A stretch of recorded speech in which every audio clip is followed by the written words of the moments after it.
কথা দিয়েছিলাম আমার শৈল্পিক কাজের দ্বিতীয় পর্ব নিয়ে চলে এসেছি।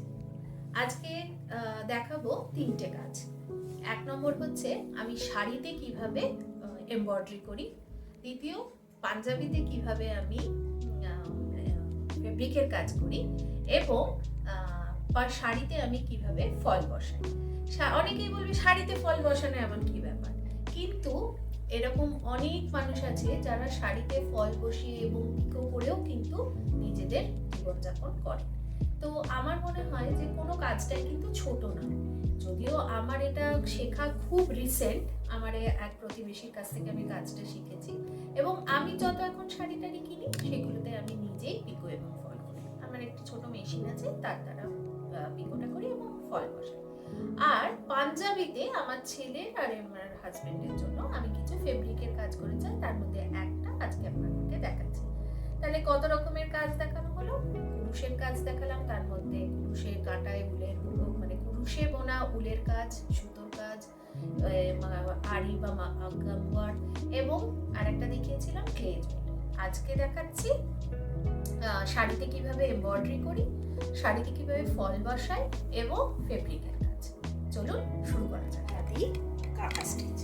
এবারে দেখাই, এটা তো এখন শুরু করেছি সবে, এবারে দেখাই কয়েকটা হয়ে যাওয়াটা। যেরকম এটার কিছুটা আমি এখানে করেছি, আর এটা আমার পুরোটা হয়ে গেছে।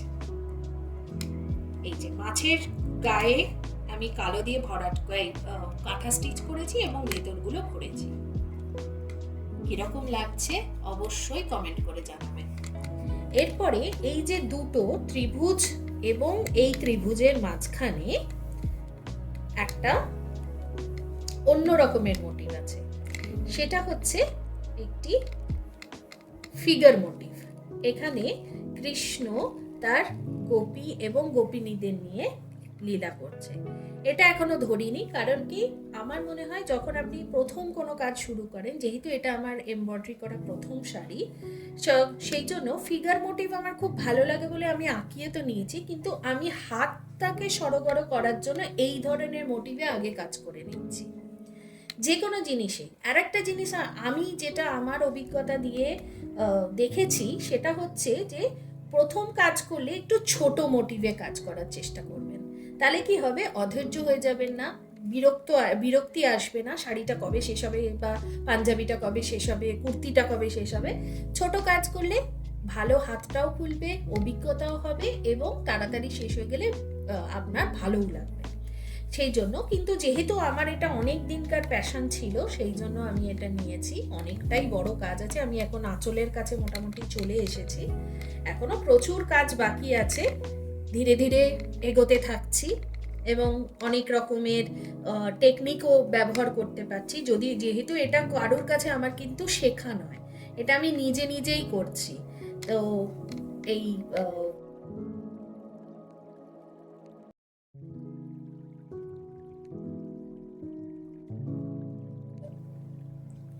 এবারে আসি দ্বিতীয় কাজে। এটা আমার ছেলের একটা পাঞ্জাবি, তাতে আমি কিছু ফেব্রিকের কাজ করেছিলাম। খুব সিম্পল, কারণ কি আমার এটা করা তখন 2 নম্বর বা 3 নম্বর হবে, তাই আমি খুব হালকার উপরে, যাতে বেশি যদি ভরাট করে দিই জিনিসটা ভালো না হয় দেখতে, তাহলে যেন খারাপ না লাগে, হালকা ফুলকা হলে ঠিক আছে। এই কাজটা করতে গিয়ে যেমন আমার মনে হয়েছিল দুটো কথা। এক, রং খুব নতুন হতে হবে, কারণ কি এখানে আমি এমন কিছু রং ব্যবহার করেছি যেগুলো আমার বেশ পুরনো হয়ে গেছে, যার ফলে সেটা একটা প্লাস্টিকের মতো আকার ধারণ করেছে। যেরকম কোনো প্লাস্টিককে যখন আপনি পুড়িয়ে ফেললে সেটা একদম স্ট্রেচেবল হয়ে যায় বা রাবারের মতো হয়ে যায়, সেই রকম কিছু কালার এখানে হয়ে গেছে। যার ফলে কি হয়েছে, এইদিকে অতটা ছেপে না উঠলেও এই জায়গাটা কিন্তু আমি যেহেতু হাতে ধরে আছি বুঝতে পারছি পুরো শক্ত হয়ে গেছে। 1 নম্বর। দ্বিতীয় নম্বর হচ্ছে, কাজ যখনই করবেন তখন মাঠটা তুলে দেবেন। কেন কি, মাঠটা না তুললে বা স্টার্চ যেটা কাপড়ে দেওয়া থাকে সেটা যদি না তোলেন, তাহলে অনেক সময়তে পুরনো রং হলে রং ফেড হয়ে যাবার চান্স থাকে। এই দুটোই আমি এই কাজটা করার পরে অভিজ্ঞতা করেছি, তাই আপনাদের সাথে শেয়ার করলাম। অনেকেই বলে না আমি কাচি না, কেউ বলে আমি কাচি, কিন্তু কাপড় কেচে স্টার্চটাকে সরিয়ে ফেব্রিকের কাজ করতে বসাটাই সব থেকে ভালো। এইটা দেখুন কেমন হয়েছে। এখানে আমি বেবি পিঙ্ক, হোয়াইট আর লাইট ব্রাউনের কাজ করেছিলাম। এই পুরো কলারটাতে আমার করা আছে কলকার মতো করে, আবার এখানটাতে ব্রাউন।